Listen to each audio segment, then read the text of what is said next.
kita mempunyai seorang Perdana Menteri yang baru. Dikenali sebagai PMX, bukan BMX. BMX basikal. Ini PMX. Dan dalam jangka masa lebih kurang dah berapa bulan dah? 6 bulan ada. Lebih kurang 6 bulan pemerintahan PMX, kerajaan campuran di antara Pakatan Harapan dan Barisan Nasional memerintah, kegusaran orang-orang Melayu terutamanya kegusaran rakyat Malaysia bertambah-tambah. Kita mengharapkan apabila seseorang itu telah diangkat, diberikan amanah untuk menjadi pemimpin kepada negara kita, gunakanlah kuasa dengan sepenuhnya untuk membantu rakyat. Pada mulanya kita rasa gembira juga apabila kita dengar kata-katanya, kalau kita imbau kenangan sewaktu beliau berkempen, janji-janji beliau nak diberikan kepada kita semua, kalau jadi, baik juga. Betul tak? Bayangkan kalau hari ini, selepas 6 bulan, tak apalah kita bagi diskaun walaupun janjinya 24 jam untuk harga minyak dapat turun. Tapi kalau ditakdirkan selepas 6 bulan nak diturunkan, alhamdulillah tentu kita gembira, betul atau tidak? Fokus untuk membantu meringankan beban rakyat itu tidak dilakukan dengan sempurna. Tidak dilakukan dengan bersungguh-sungguh.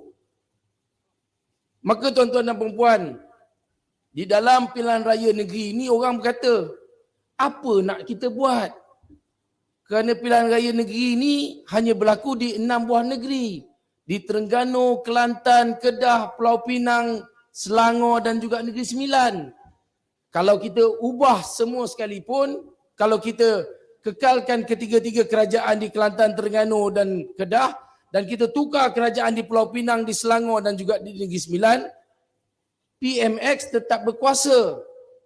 Sebenarnya tuan-tuan dan perempuan, kita perlu memberikan satu signal kepada pemimpin negara sekarang ini, bahawa janganlah kamu apabila berkuasa sekadar hanya bercakap kosong, hari-hari pergi ke sini ke sana berpolitik, bercakap tentang mengekalkan kuasa sehingga pilihan raya yang akan datang, tetapi usaha untuk meningkatkan nasib rakyat, untuk menjaga kepentingan kita tidak diberi perhatian yang utama.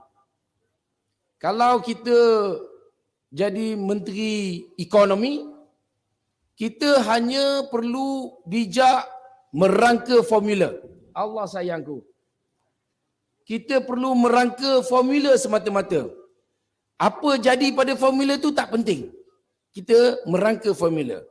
Kalau kita jadi Menteri Belia dan Sukan, saya punya portfolio dulu.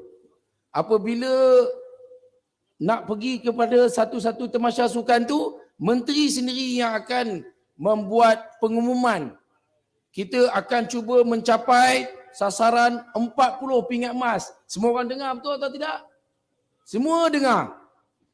Tapi bila tak capai 40 emas, apa kata dia? Inilah puncanya kerana ketidakstabilan politik.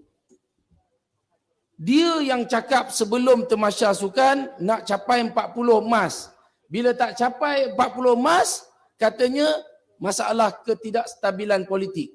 Kalau dia dah tahu ada masalah kestabilan politik, 6 bulan sudah kamu buat apa? Kenapa yang kamu sasarkan 40 emas? Saya dulu saya sasarkan 36 emas, saya dapat 39 lebih. Steady lah juga pejau. Steady ke tak? Steady lah juga kan? Tapi sekarang ni saya nampak cukup mudah. Buat satu perkara tak menjadi, salahkan orang lain. Salahkan orang lain. Hari ini tuan-tuan dan perempuan, seorang pemimpin tertinggi negara, iaitu Perdana Menteri Malaysia, dia boleh cakap sebagai seorang Perdana Menteri, bukan bercakap sebagai individu. Sebagai seorang Perdana Menteri, dia kata, Parti Pribumi Bersatu Malaysia ini ataupun Parti Bersatu ni, dia ada banyak duit. Waktu dia nak jalankan pilihan raya, dia ada banyak duit dan duitnya datang daripada sumbangan syarikat judi. Siapa cakap? Perdana Menteri Malaysia cakap. Kami pun terkejut. Syarikat judi yang mana satu? Tapi tuan-tuan dan perempuan, baru-baru ini juga Menteri Undang-Undang sendiri bagi pengumuman mengatakan Suruhanjaya Pencegahan Rasuah Malaysia SPRM telah pun membuat siasatan dan mengakui bahawa tidak ada syarikat judi yang telah memberi sumbangan kepada Parti Bersatu. Hari ini tuan-tuan dan perempuan, di negeri Kelantan ini jelas pemimpin-pemimpin tinggi yang pernah menjadi pemimpin besar dalam Parti UMNO telah pun menjadi ahli Parti PAS. Di negeri Selangor, begitu ramai pemimpin-pemimpin bekas pemimpin UMNO juga hari ini telah beralih menjadi ahli Parti Bersatu. Ini adalah satu gelombang yang tak dapat ditahan lagi. Dan percayalah, dalam pilihan raya negeri yang akan datang, gelombang ini akan menyapu bersih kursi-kursi majoriti orang Melayu. Dan insya-Allah pada ketika itu dapatlah kita bagi signal kepada kepimpinan negara hari ini supaya buat kerja dengan baik.